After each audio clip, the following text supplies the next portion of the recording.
I think this is bears. It's relevant to this discussion. You were one of the first players to have a podcast while he was active. What's going to happen with Mind the Game? You're going to be the first coach to have a podcast while he's active. No, I am, for the time being, and hopefully it's a very, very long time, I am excommunicated from the content space. So there would be no podcast. So there will be no podcasts for JJ Redick. Now, and I don't mean this with any disrespect. That doesn't mean that he's not going to be doing content. Now, obviously the Lakers have content stuff for the Lakers. Like, that's just normal basketball, normal shit.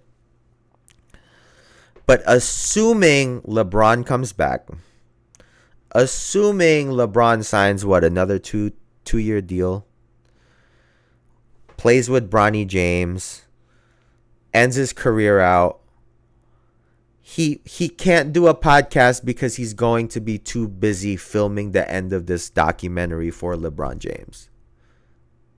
That's really what I'm seeing in this at the moment, is that there's going to be too much going on, and he literally cannot do it.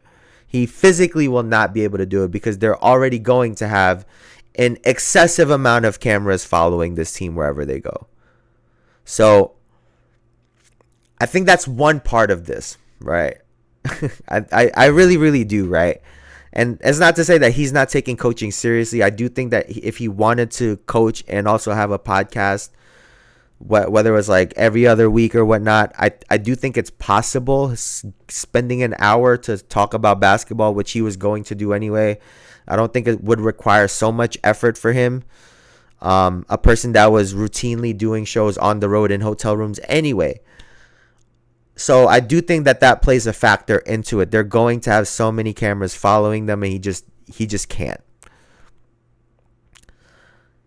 He said that he's not going to be in the content space, and hopefully it's for a very long time. Again, saying the right things. He's telling you that he has no intention of going into podcasting right now, meaning all of his focus will be on coaching the LA Lakers, getting better as a basketball coach. And you love that because obviously the podcast became a big part of his life. It's something that he loves to do because he gets to just talk about basketball. I mean, I love to do that, right? And it was in a space that was more relaxed, right?